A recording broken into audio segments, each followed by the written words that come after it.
just wondering, how long did it take you to find the balance between your work and your life?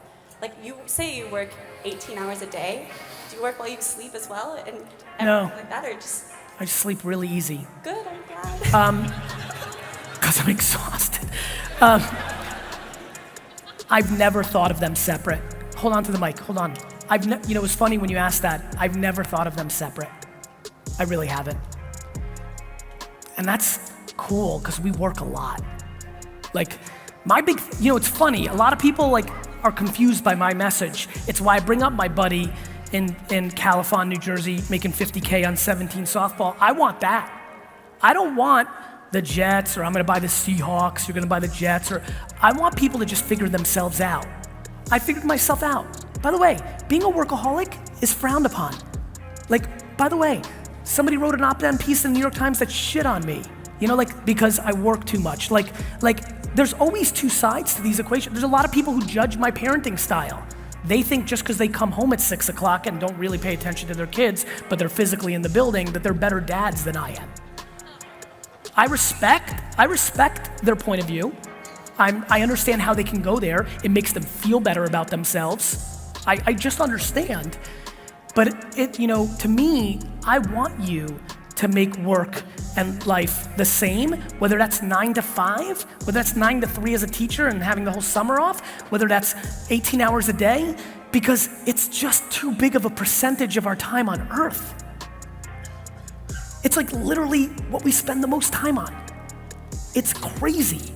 So to me, do you know how many people I know make $120,000 a year who if they made 89,000 would be 50,000 times happier, and the only variable difference is instead of driving a BMW, they'd have to drive a Toyota? Like, it's crazy how people get caught up in the wrong shit. So to answer your question, I have no idea. I never thought of it differently. I grew up in a family business, so it's super intertwined, right? That was kind of my question. Like, have you always known that you were going to be a CEO and an entrepreneur and all of these big business things? You have a separate goal? I knew that I was a fucking terrible student, so education wasn't gonna be my path. I knew that I wanted to pay my parents back for being the best parents ever and getting me out of communist Russia. I felt a real passion for that. So I did think, okay, I'm not gonna get a great job because I'm not gonna have a good education, so I'm gonna go into dad's store, I'm gonna build it up for him. And then during that time, you start, you know, all of us are still learning about ourselves, whether we're 45 or 14, you just keep learning, right? You know, somewhere along the line, I'm like, wow, I'm a really good salesman. Then I'm like, wow, I'm a really good businessman. Oh, I'm a really good manager. I'm a really good boss. I'm a really good marketer. You know, you just start building. And then when YouTube came out and I predicted that would be big, after email, after Google AdWords, then I'm like, I got a knack for what people are gonna do before. And then I invested in Facebook and Twitter and Tumblr, and like, you just build. And even now, I never thought that I would inspire people. I thought I was a businessman. Who thought that entrepreneurship would be like an athlete or a rapper? It's crazy, like 14, like I went to the Jets game yesterday, like 13-year-old dudes, I'm like, I'm like, what the fuck? I'm like Bieber up in this bitch. You know, like, so you don't know, right? But I do know one thing. Doing something for a living 8 hours a day, when you sleep 8 hours, I mean, it's a third of your life. So maybe half of your life. I'm just desperate for people to do shit they like. And if they like something that pays them less, you don't need fancy shit. You'll be much happier at the end. First thing, how do you not burn yourself out when you're pushing yourself so hard all the time? I always hear people tell me, like my whole life, damn, if you're gonna push yourself that hard in this area, you're gonna burn out. You'll give up. You'll slack. Do you feel like that way? No. Because you love it. If you asked me to hang a picture on that wall, I would burn myself out before I even got halfway to the wall. But if you told me to run like a $500 million business, you know, for the next 17 years, 18 hours a day, I'd be like, bet. Fair. Okay, so another thing I want to ask you. If that's how like you are at that point, I guess, great leaders can inspire people. Yes. Bring them kind of the same point, right? The same goal, the same mission. How can you inspire other people to feel that same like desire to keep pushing and not stop, not feel like they need to take a break every other day, you know what I mean? Or they just need By listening to them. It's gonna be the same shit, guys. It's not about us. You're a great leader, inspired? I'm like, yeah, by never thinking about my part. I'm a great leader and I inspire because I listen, because I deliver when people ask for things, including, hey, I don't like this. I'm like, look, you don't like this, so there's somebody that I'm about to let go, right? She's on her 7th department. She didn't want to do this, she didn't want to do that, right? And I've been trying. That's it, I'm over it. That's it. Tried, really, 7's fucking crazy, and so it's about them, bro. By the way, to build a great organization, you need B's and C's. I love C players. Who's gonna do C player shit? If we all had A's, nobody'd be doing anything. Everybody would be strategizing and architecting. I love when people on my vlog are like, what do you do all day? You don't fucking work. You're in meetings all day. I'm like, yep. Yeah, understand 16-year-old Charlie from Calgary that doesn't know what the fuck he's talking about. You'll one day hopefully understand what it is and what you're in. You're thinking all day. You're making decisions all day. That's what an executive does. I miss the times of stocking shelves. It was easy. It was fucking fun. And so, yeah, man, it's about them. And they're not gonna be you. They're not as ambitious as you. And that's awesome. What you should do is figure that out and then try to make them the best version of that player.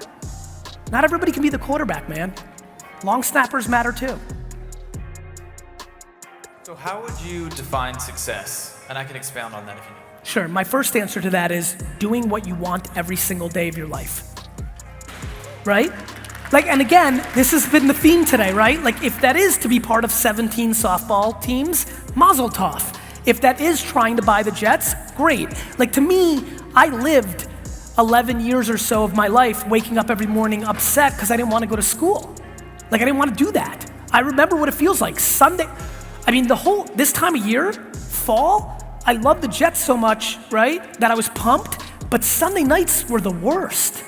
Knowing that the next day was the start of this terrible fucking week that I fucking hated, now to wake up, I'm fucking on vacation always. I wake up every day fucking fired up, right? So being able to do what you want when you want, and it doesn't take a lot of money to do that. People are very confused on how much money it takes to do what you want, how you want. It's that you don't know how to spend your money in the right places so that you're like, fuck, I need 300,000. You don't need 300,000. You need to figure yourself out and put yourself in a position to succeed. But that's the answer. Do what you want every day. Awesome. One other thing, go ahead. As far as relationships, yeah, with you kind of focusing on your own, yes, focus on your own opinion first. How does that keep you connected with people? Easy. My selflessness comes from my selfishness, right? If you talk to the people around me, I'm the best because I'm in the giving game at all times. I have a couple things that are that I have to do for myself. But once you're good, your connections are better. People are confused. You have to go selfish to get yourself right because once you're right, all you're doing is giving and everybody's fucking pumped. And then all you have to do is make sure that the thing that you're selfish about isn't something that breaks one of those 7 people, right? You just gotta make sure those things that you're selfish about are the things that your partner can deal with, whether that's being a workaholic, whether that's being home, whether that's being into golf and you gotta golf every Saturday. It could be a million little weird things. You just gotta make sure that that's okay with the other person. That's where people have disconnects, right? We only have a couple, if we were all ripped down to, you can only do these 3 things, we could all get there. And I would recommend everybody to have a few lines in the sand and then give. And that really creates the balance. I just want to know, what are some of the methods that you use to grow somebody, whether that's somebody that you see potential in or somebody that's listening, slacking? Listening. Listening. It's listening. Everybody, there's no blueprint. There's 3,700 different things you could be, maybe you're slacking because you're in pain because your parents are going through a tough time. There's just 8 million things. I always tell my employees, even once I get you to a perfect place, I'm prepared for your family to die the next day. And I say a very extreme thing, and I know it's a weird thing to say, but I say it because I need them to understand that what I think my responsibility as the CEO is to be prepared for everything.